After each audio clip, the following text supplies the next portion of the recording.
played here and support everybody who's associated with this great university. They know that what Tennessee stands for, and they know that this rivalry means a lot. A lot of people have a lot of blood, sweat, and tears that they put into this rivalry. A lot of people have a lot of pride that they have in this rivalry. I think a lot of people will be watching on Saturday. I think it's up to our responsibility as players to put out the best we can and really make all those alumni and everybody associated with the university proud to see the Volunteers play. How much have you heard from alumni or fans or whatever about this rivalry, about this game since last year? I hear a lot from every game because there's a lot of pride in every game, but this game more specifically because it's for Tennessee. The pride's on the line right here. This is the two best teams in Tennessee going at one another once again, so it means a lot for everybody. Do you feel like with all the, I think most people would agree that y'all have probably put out a better product this season than you did last year. You've been a better team, but do you need kind of a win to this game to go to a bowl to validate that, for y'all to know, okay, for sure this thing took a step in the right direction? I think we all know that we've taken a step in the right direction. I think we've all validated ourselves in our hard work and the way our just mentally that we're focused in and how we're focused on getting better each and every day and just taking advantage of every opportunity that we're getting. I think this game means a lot to us because I think we all do want to go to a bowl game. But in terms of validation, I think we've all mentally just are continuing to work for that validation regardless of win or lose. I think we're not focused on the scoreboard. We're not focused on win or losing. We're just focused on going out there and playing the best we can play and really putting out the best work that we can put out to make everybody proud, including ourselves. I talked about emptying the tank, but this could be, for a lot of guys, the last game of their career. How much is that kind of on your mind of kind of it's a win or go home, mentality?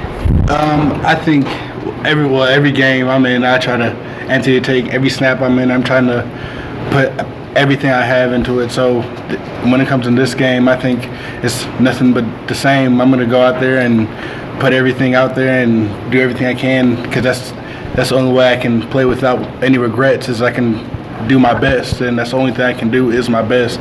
And when I know I did my best and I can sleep at night knowing I put out my best, I can live with no regret. So, with Saturday being the last fall walk, can you talk about what it's like to take that walk into Neyland Stadium and what that tradition means to you? It means a lot to me. It was very emotional, very humbling to walk through that one more time, and it just reminds me of my first one. I remember just like hopping off the bus, I was thinking about, man, this is crazy. It took me back to my first ball walk, and I mean, it being a surreal how many people were there and kind of flustered at first, and now just walking back through it kind of re-energized all those old emotions of the first ball walk. So it felt real nice to be able to walk through there and shake hands and see the smiling faces and excitement again. Well, I think that, winning the game is the thing that's the most important to y'all. And if you win it 60-59, I mean, that's still a win. But with the way things went last week defensively, how important is it for y'all to just play better defensively? To just go out there and, if it's your last game or not, to play better than you did last week on defense? I think it means a lot to us. I think in terms of anytime we step on this field, I think it means a lot to us to put out the best product that we can. I think it means a lot to us to show the hard work that we're putting in. I don't think we've yet to been in a game where we're showing people really the hard work we put in Monday through Friday, and I think that this weekend could be a good weekend for us. I think we're going to put it all together and really show people how hard we've been working and really put out a product that everybody's going to be proud of. Shermer, their quarterback, what stands out about him when y'all watch Vanderbilt on film? He's a good competitor. He's a good passer, accurate passer. He has a solid arm. He makes good decisions. And another thing, his poise, he's very calm in the pocket. What's gone wrong the last 2 years when y'all played Vanderbilt? I'm not sure. I'm not focused on that last year, the year beforehand, because I respect this Vanderbilt team this year, and then right now they're getting 100% of my focus right now. Why do you think this team's kind of struggled to be consistent week in and week out? Obviously, beating a couple ranked teams, but even blown out a few times as well. I just think that we just have to continue to work. I just think we just a lot of silly errors, mistakes, a lot of us beating us. So I think we're just going to get back and finish our work and continue to work hard. Well, I asked Shy this, and he said a couple of guys were talking about it. Can you get a sense, based on how the week of practice has gone, how the team is going to play, better or good or bad? We're all really focused. We're all really ready to go, and I feel that we're all gonna, again, like I said, we're gonna put out a product that everybody's gonna be proud of on Saturday. Paul, how much more difficult is it to sort of affect a guy who doesn't get rattled, a guy who's maybe a junior, senior, played the game for a while, because that sometimes the younger quarterbacks, you get back there and you pressure them a little bit and they kind of fall apart, but how much more difficult is it to deal with a quarterback who can handle that stuff pretty well?